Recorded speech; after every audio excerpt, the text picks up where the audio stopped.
नमस्कार, मैं हूं खुर्शीद रब्बानी, हाजिर हूं दूसरा पहलू का एक और एपिसोड लेकर। आज हमारे साथ होंगे भारतीय जनता पार्टी के नेता और होटल व्यवसायी प्रेम सिंह बाजोर।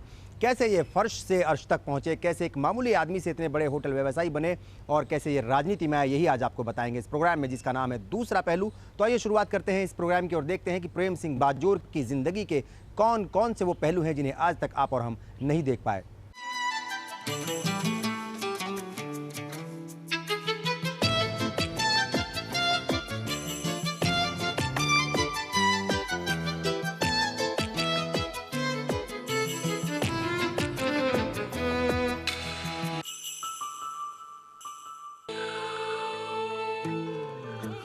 कठिन परिश्रमी, आम से खास बनने तक की कहानी लिए और कर्म में अटूट विश्वास रखने वाली शख्सियत के मालिक हैं भाजपा नेता और होटल व्यवसायी प्रेम सिंह बाजोर। आज इन्हीं की जिंदगी के अनछुए पहलू दिखाएंगे आपको। बताएंगे कि किस तरह से इन्होंने कठिन परिश्रम और कड़ी मेहनत के बूते दौलत और शोहरत दोनों हासिल की।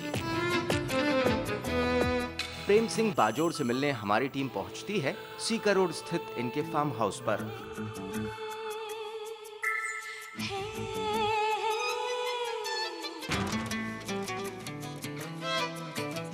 सुबह का वक्त है, तय कार्यक्रम के मुताबिक फार्म हाउस पर ही मिलते हैं। इनसे मिलने इनके करीबी मित्र सलावत खान भी यहाँ पहुंचे हैं।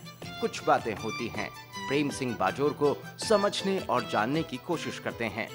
जयपुर में इनके कई बंगले हैं, मगर इन्हें फार्म हाउस पर रहना ज्यादा अच्छा लगता है। यहाँ की आबो हवा खूब रास आती है इन्हें, हर तरफ हरियाली और खुशनुमा माहौल। अखबार पढ़ते हुए चाय पीना और इन नजारों को देखना भला किसे अच्छा नहीं लगेगा। यहाँ इन्होंने आम के पेड़ पर ट्री हाउस भी बना रखा है। अक्सर ट्री हाउस में बैठकर वक्त बिताते हैं। दरअसल इन्होंने कई तरह की परेशानियों और मुश्किलों का सामना कर दौलत कमाई, लिहाजा अब जिंदगी के हर पल को पूरी जिंदा दिली से जी रहे हैं ये। पिताजी कभी जिंदगी में कोई व्यवसाय नहीं किया उन्होंने। हाँ, काश्तकार जमीन का काम करते थे। और जमीन भी उस जमाने में आपको पता है कि वो ट्यूबवेल वगैरह तो होती नहीं थी, बिजली वगैरह थी नहीं, तो बरसात के पानी के ऊपर ही डिपेंड होते थे कि जब साल में एक बार कभी बरसात हो जाती थी, कभी नहीं होती थी। तो फादर तो बस जमीन का ही काम करते थे, बाकी कुछ नहीं। प्रेम सिंह बाजोर का जन्म सीकर के गरीब परिवार में हुआ। परिवार के आर्थिक हालात अच्छे नहीं थे, लिहाजा ये पढ़ लिख भी नहीं पाए। इनका बचपन कई परेशानियों और कठिनाइयों में गुजरा। तो मेरे फादर जो है उनकी आर्थिक स्थिति बहुत खराब थी और मैंने बहुत बारीकी से समझने लग गया था 7-8 साल की उम्र में ही, जब परिवार को देखता था, करता था। कभी रोटी खाने के लिए नहीं मिलती थी, कई बार क्या होता था, तो परिस्थितियाँ बड़ी ख़राब थी। और को तो सब्जी, दूध और दही रही तो बहुत बाद की बात थी, कई बार रोटी की भी समस्या हो जाती थी। 12 साल की उम्र में इन्होंने चाय की थड़ी पर काम किया और चाय के झूठे बर्तन साफ किए। इसके बाद कुछ दिनों तक किराने की दुकान पर भी नौकरी की और बाद में किसी साहूकार के घर पर खाना बनाने का काम भी किया इन्होंने। ये सब करने के बाद प्रेम सिंह बाजोर ने बस कंडक्टरी भी की और काफी दिनों तक कंडक्टरी करने के बाद ये ड्राइवर बन गए और सवारी गाड़ियां और ट्रक चलाए। यानी दुनिया के तकरीबन सभी काम कर चुके प्रेम सिंह बाजोर ने कभी किसी काम को छोटा नहीं समझा। 12 साल की उम्र में ही मैं जो है घर से बाहर जो है एक रिंगस, पहले प्राइवेट बस स्टैंड होता था सीकर जिले में, वहाँ एक महाराज थे मदन जी, उनका ढाबा था, जैसे रेस्टोरेंट टाइप बना रखा था। तो उनके यहाँ मैंने नौकरी करी 11.5-12 साल की उम्र में। चाय पकड़ाता था, चाय बनाता था। उनके यहाँ 6 महीने मैंने काम किया। उसके बाद में वहाँ से सीकर में एक सोनलाल जी बजाज थे, उनके किराना की दुकान थी, तो उनके वहाँ मैंने फिर बाद में काम किया। तो करीब 1.5 साल मैंने वहाँ उनके यहाँ काम किया। किराना की दुकान पे उनके काम करता था, घर पे खाना उनके वहीं, सोता था उनके वहीं, खाता था, कुछ काम छोटा मोटा घर पे भी कर लेता।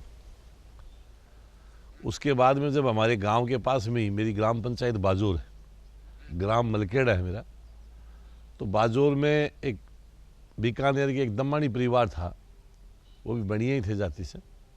उन्होंने वहाँ कोई रोड़ी फैक्ट्री होती थी, जो अपने रोड़ी जो रोड़े वोड़े बनाते हैं, वो फैक्ट्री लगाई उस ज़माने में। तो उनसे फिर मेरी वहाँ मुलाकात हुई, तो वो अपने घर पे ले गए मुझे, और उनके घर पे मैं रोटी रोटी बनाता था। तो मैं वहाँ उनके साथ 1 साल काम किया सीकर में। उनके बाद में उनके दिमाग में आई कि अच्छा लड़का है, तो वो मेरे को अपने घर पे बीकानेर भेज दिया। तो बीकानेर रहा उनके घर पे 3 साल तक।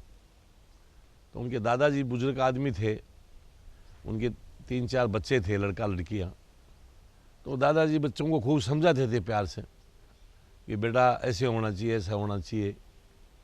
तो बच्चे थे वो तो सुनते कि नहीं सुनते, लेकिन मैं उनके हाथ और पैर दबाया करता था। तो मैं ज़रूर सुनता था उनकी बात को और बड़ा ग्रहण करता था तरीके से कि भाई अपन को जो है ऐसे करना चाहिए, ऐसे करना चाहिए। तो उनकी बातें बड़ी समझ में आती थी। तो लेकिन मेरे पास ऐसा तो कुछ था नहीं, पढ़ाई लिखाई का तो मौका मुझे मिला नहीं। लेकिन मैं जब वहाँ से आया तो आने के बाद में फिर मैंने सोचा कि भाई अपन को कुछ करना चाहिए। तो हमारे गांव में पहाड़ है, उसका सारा पत्थर जो है वहाँ से बिल्डिंग मटेरियल जिसको बोलते हैं, वो पूरे ज़िले में झुंझुनू सीकर दूर दूर तक जाता था। तो मैं वहाँ आकर के हाफ बॉडी ट्रक के ऊपर पत्थर डालने का काम किया मैंने, और वहाँ पत्थर डालता डालता मैंने कंडक्टर बन गया। कंडक्टर बनता बनता फिर ड्राइवर बन गया। आज तमाम तरह की सुख सुविधाएं होने के बावजूद भी उसी सोच पर कायम हैं। मवेशियों को चारा खिलाना हो या कोई और काम, सब कुछ खुद ही कर लेते हैं। फार्म हाउस पर गाय पाल रखी है, इसका चारा पानी ये खुद ही करते हैं। कहीं कोई दिखावा नहीं, यही वो बातें हैं जो इंसान को बड़ा बनाती हैं। वर्ष 1978 में श्रीमती सुपियार कंवर से इनका विवाह हुआ। इनकी 4 संतानें हैं, 3 पुत्रियां और 1 पुत्र। पुत्र स्विट्जरलैंड से होटल मैनेजमेंट का कोर्स कर जयपुर लौट चुके हैं और अपने पिता प्रेम सिंह बाजोर के होटल व्यवसाय को आगे बढ़ा रहे हैं। प्रेम सिंह बाजोर सियासी शख्सियत होने के साथ साथ पारिवारिक व्यक्ति भी हैं। परिवार को खूब वक्त देते हैं। जीवन में किए गए इनके संघर्ष को परिवार के सदस्य भी समझते हैं और उसकी सराहना करते हैं। कभी सोचा ही नहीं भाई अठा जैसे सोचा ही नहीं भाई, ये जना तो गरीबी बहुत ही। डैड को देख के बहुत अच्छा लगता है। जब देखती हूँ कि लाइक सब बोलते हैं ओके तुम मिस्टर प्रेम सिंह बाजोर की बेटी हो, देन बहुत अच्छा फील होता है। लाइक हाँ, उनको नहीं पता कि उसके पीछे एक रीज़न है, हम उनसे मिल नहीं पाते, दैट्स बैड थिंग। मैं मम्मा को कंप्लेन भी करती हूँ कि मम्मा नहीं डैड नहीं आते, बट मम्मा यूज्ड टू से कि बेटा अगर आज तुम इस पोजीशन पे हो या फिर इतना नेम एंड फेम है जस्ट बिकॉज ऑफ डैड, अगर वो हार्ड वर्क करे इसीलिए तो है। अगर वो घर पे बैठेंगे तब थोड़ी कुछ होगा, जस्ट उसी रीज़न की वजह से। And he is everything to me, वो मेरे गॉड है, वो मेरे आइडल है, सब कुछ है। बचपन में साहूकार के यहाँ खाना बनाया करते थे, लिहाजा आज भी खुद ही खाना बना लेते हैं। कई बार खाना बनाने में पत्नी का भी साथ देते हैं। जब शुरू में दमानी परिवार के यहाँ रहा था तो उनके वहाँ घर पे मैं खाना ही बनाता था। वहाँ मेरे से एक सीनियर थे पंडित जी महाराज, वो वहाँ रहते थे, तो उनके साथ लग के मैंने खाना बनाना सीखा।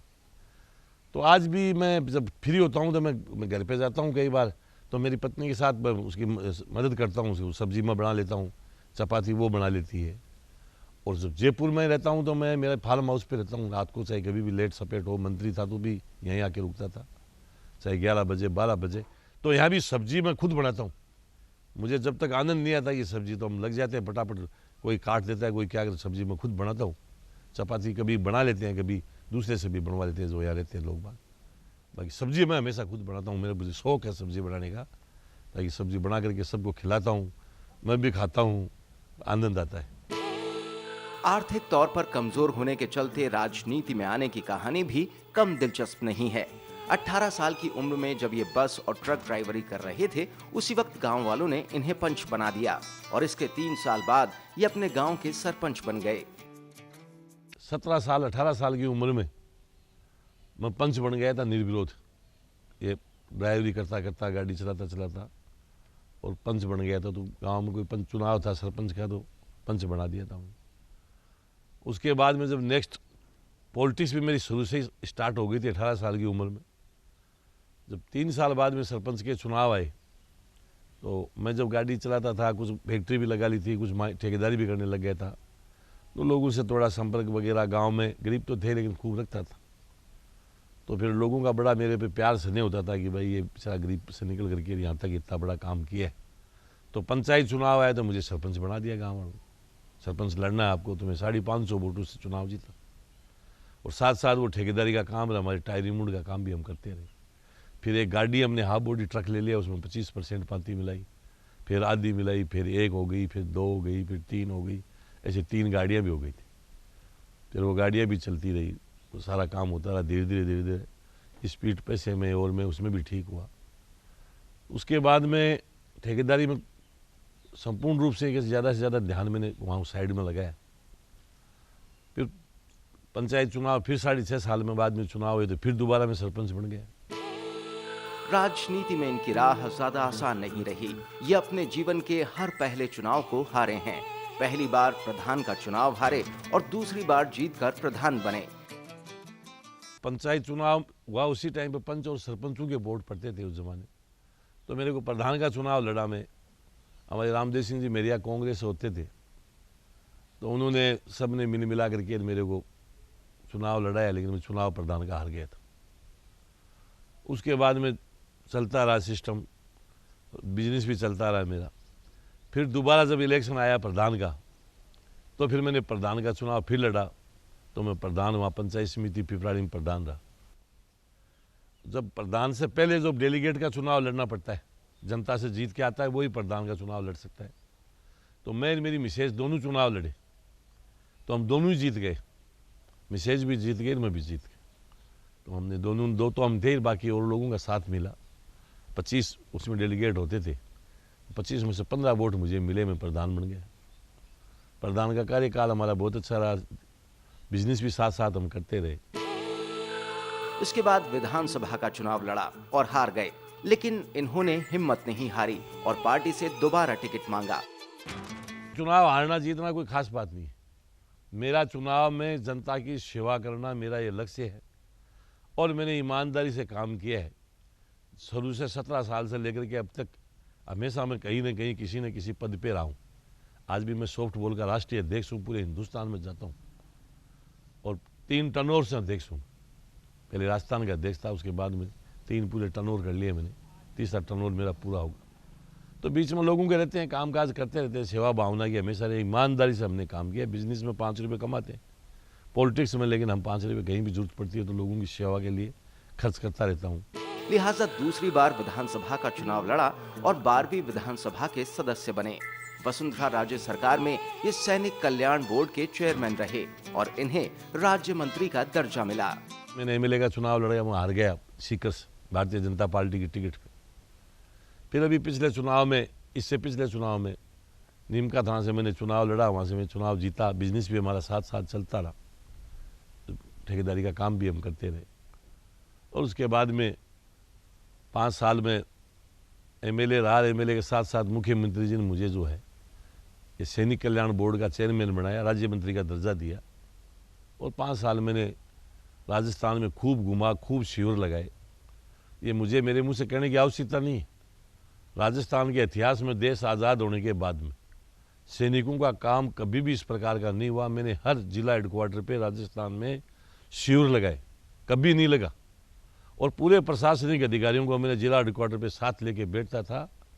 उनके सारे काम छोटे मोटे जिस प्रकार के हो सैनिकों के, वो वहाँ मौके पे मैं बैठ करके निपटारा करता था।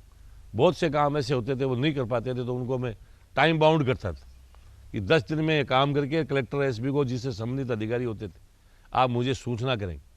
इस प्रकार से मैंने सैनिकों की सेवा की और मेरे को बड़ी शांति मिली कि मुझे डिपार्टमेंट भी भगवान के दिया से ऊपर वाला मेरे साथ था। मुख्यमंत्री जी ने ऐसा दिया सेवा करने का, बड़ी खुशी हुई कि जो देश की सेवा करते हैं, देश के लिए जो मर मिटते बॉर्डर पे रहते हैं, और उनकी सेवा करने का मुझे मौका मिला। तो मैंने बड़ी व्यक्तिगत भी उनकी मदद करता था। इनकी पत्नी भी थोड़ी बहुत सियासत सीख बतौर प्रधान क्षेत्र की जनता की सेवा कर चुकी है। वो हमारी पंचायत समिति जो है वो लेडीज सीट आई, तो मैंने मिसेज को वहाँ प्रधान का चुनाव, उसको डेलीगेट का चुनाव लड़ाया मैंने, मैं भी लड़ा, दोनों फिर जीते हम, वो भी जीती मैं भी जीता और उसको प्रधान बना दिया। प्रेम सिंह बाजोर को गाड़ियां खरीदने का शौक है। कई लग्जरी गाड़ियां खरीद रखी हैं, खुद ही कार ड्राइव करते हैं। आज अपने नए हेरिटेज होटल का काम देखने जाना है। वहां पहुंचते हैं और होटल के कामकाज की जानकारी लेते हैं। दोनों काम पैरेलल कर रहा हूँ मैं, राजनीति भी चलता है, बिजनेस भी करते हैं। बिजनेस में मैंने आपको बताया कि अब मेरे छोटे भाई वगैरह है वो करते हैं, अब मेरा बेटा आ गया तो बिजनेस वो भी संभाल लेगा, बाहर था पढ़ाई वढ़ाई करके आ गए। इसलिए मैं समझता हूँ कि भाई अपन को जो मौका मिलेगा तो पूरा जीवन राजनीति में रह करके लोगों की सेवा करेंगे। बाकी समय होता है तो उनको गाइडलाइन देता हूँ, बिजनेस में भी समझा देता हूँ। मेरे से यदि कोई जानकारी लेते हैं, मेरे अनुभव का फ़ायदा उठाते हैं तो उनको गाइड करता रहता हूँ। हर रोज कुछ वक्त MI रोड स्थित गणपति प्लाजा में बने दफ्तर जाते हैं और वहां पर होटलों और दूसरे व्यवसाय से जुड़े कामकाज देखते हैं। प्रेम सिंह बाजोर खुद को फिट रखने पर भी खासा जोर देते हैं। खाने पीने में संतुलन बनाए रखे हुए हैं। हर रोज सुबह एलोवेरा का जूस पीते हैं। मेरी मिसेज जो है उसके 3 ऑपरेशन हुए हैं और वो इतनी दवाई लेती थी, उसके BP वगैरह, शुगर, इसके अलावा और भी बहुत सी बीमारियां थी। लेकिन मैं आपको बताऊं कि जब दुनिया में देखने का मौका मिलता है, सीखने का मौका मिलता है, तो मैंने मिसेज को सजेशन किया कि आप एलोवेरा लीजिए। तो एलोवेरा वो भी लेती है, मैं भी लेता हूँ। अब तो धीरे धीरे हमारे परिवार में सभी लेने लगे। मैं आपको बताऊं कि उसके सारी करीब 90% दवाइयाँ ख़त्म हो गई। डेली वो 2 पत्ते एलोवेरा के सुबह सुबह लेती है, छोल करके उसको मिक्स पीस के लेती है। अब जैसे आंवला की सीज़न आ गई तो डेली वो आंवला भी साथ लेगी, 2-3 आंवले मिक्सिंग पीस करके उसका जूस पी लेती है। और सब्जियां, सीजनली सब्जी जो है वो अपना आप कोई भी हो उसको यदि उपयोग करते हैं तो मैं समझता हूँ स्वास्थ्य के लिए बहुत बढ़िया है। अपने हिंदुस्तान में आप देख लीजिए, मैंने करना तो नहीं चाहिए, लेकिन यहाँ सब्जी जो है वो बहुत कम खाते हैं, रोटी ज़्यादा खाते हैं। और बाहर आप किसी भी यूरोप कंट्री में आप जाके देख लीजिए, वहाँ सब्जी ज़्यादा खाते हैं, रोटी बहुत कम खाते हैं। तो स्वास्थ्य आदमी का सब्जी हरी खाएगा और करेगा तो उसका स्वास्थ्य अपना आप ही टन रहेगा। और सीजन की सब्जी का तो कोई मुकाबला ही नहीं, आदमी को खानी चाहिए, मैं समझता हूँ। राजनीति के अलावा इन्होंने सामाजिक कार्यों में भी खूब बढ़ चढ़ कर हिस्सा लिया। शिक्षा पे मेरा विशेष जोर है, इसलिए जोर है कि मुझे पढ़ने का मौका नहीं मिला। मेरे परिवार में गरीबी थी, इसलिए मुझे पढ़ा नहीं पाई मेरे माता पिता। इसलिए मेरे ध्यान में, मैं जिस परिवार में मैं रहा बड़ी हूँ कि वहाँ वो सारे पढ़े लिखे, मैंने सिस्टम देखा उनका, तो मैंने उस ज़माने में दिमाग में बिठा ली थी कि तेरे को पढ़ना, अपन नहीं मिला मौका, लेकिन अपने बच्चों को जरूर पढ़ाना है। आज भी मेरे गांव में मैंने एक बस लगा रखी है। मेरे बच्चों को, मेरे परिवार के बच्चों को तो सबको पढ़ाता ही, उसमें किसी पे एहसान नहीं, लेकिन पूरे गांव के लिए मैंने बस लगा रखी है। सेंट मेरीज स्कूल पढ़ती है सीकर में, उसमें पूरी बस भर के जाती है। बच्चों कह रहे कि भाई सारा खर्चा कपड़े का, पहनने का, ओढ़ने का हम खर्चा करते हैं, अरे भाई बच्चों को सबको वहाँ आप तो भेज दिया करें, स्कूल में पढ़ाते हैं, फ्री ऑफ कॉस्ट सेवा करते हैं लोगों। तो अपना काम ये कि भाई कमाना शौक है, बाकी इसके साथ साथ लोगों को जो सेवा करने का वो भी एक दिल में ठान रखी है। और सुबह से शाम तक 1 की, 2 की, 4 की, जब कोई न किसी रूप में मैं लोगों की सेवा करता हूँ तो मुझे अपने आप को बहुत आत्म शांति मिलती। और विधायक रहते अपने क्षेत्र में पहली बार 150 जोड़ों का सामूहिक विवाह सम्मेलन कराया। सामूहिक शादी जो है ये मैं समझता हूँ कि देश आज़ाद नहीं, आज़ाद होने से पहले भी नहीं हुई, देश आज़ाद होने के बाद भी नहीं हुई। ये पिछली बार जब हम MLA थे उस टाइम पे डिग्गी के अंदर हमने शादी करवाई थी। तो गरीब परिवार जो, जिनके बेचारों की रोटी नहीं मिलती खाने के लिए, तो हमने वहाँ 100-125 जोड़े, 3 शादियाँ वहाँ करवाई। फिर इधर मेवाड़ में करवाई, मुख्यमंत्री जी भी गए थे, गवर्नर साहब भी गए थे। हमने खूब पैसा खर्च किया, देने वाला ऊपर वाला था, इसलिए हमने उनको दिया। 20-20, 10-10 लाख रुपए की जरूरत पड़ी, कहीं 50 लाख की जरूरत पड़ी। तो ये कभी भी किसी प्रकार के जो पैसे का सदुपयोग होता है, वहाँ यदि कोई आते हैं तो मेरे पास होता है, उस टाइम पे तब दे देता हूँ। नहीं होता है तो हाथ जोड़ लेता हूँ, भाई इस टाइम पे नहीं है, कुछ समय बाद में आना। इसके अलावा इन्होंने हिंदी फिल्म गुलामी के प्रोडक्शन का काम भी संभाला है। साथ ही राजस्थानी टीवी सीरियल और एक राजस्थानी फिल्म का निर्माण भी कर चुके हैं। राजस्थानी पिक्चर पहली, मैं समझता हूँ पहली पिक्चर वो नीलू जी, अरविंद जी जो बनाई थी, तो उनके कारण से वो हमारे मोहन जी कटारिया कुछ मिलने वाले लोग थे, तो उन्होंने मेरे को कहा कि यार एक वो सीरियल अपन बनाते हैं। तो मैंने कहा बना लो। तो वो जीर्ण माता सीरियल हमने बनाया था। तो चला, लोगों ने देखा, लोग बाग जहाँ जाते थे कई बार लोग कहते हैं अच्छा किया आपने, इसको और करो, इसी और भी बनाओ। तो एक फिर हमने पिक्चर भी बनाई, ओ जीरे दीवाना, वो राजस्थानी पिक्चर थी, चली भी पिक्चर खूब। जाहिर है कि प्रेम सिंह बाजोर किसी भी काम को करने में पीछे नहीं रहते, फिर चाहे वो बिजनेस का क्षेत्र हो या राजनीति का। दुनिया के अंदर मैं ये समझता हूँ कि ऐसा कोई भी काम नहीं है जो इम्पॉसिबल हो। हर काम पॉसिबल है। आदमी यदि लगन करता है, सोचता है और आदमी विचार से लग जाता है, लक्ष्य तय करके भाई मुझे यहाँ तक पहुँचना है, तो मैं ये सोचता हूँ कि आदमी हर सूत्र में पहुँचता है। अब जो आदमी ख्याल ही नहीं आए, उसको विचार ही नहीं आए, सोचे ही नहीं वो, तो वो कैसे पहुँचेगा वहाँ तक।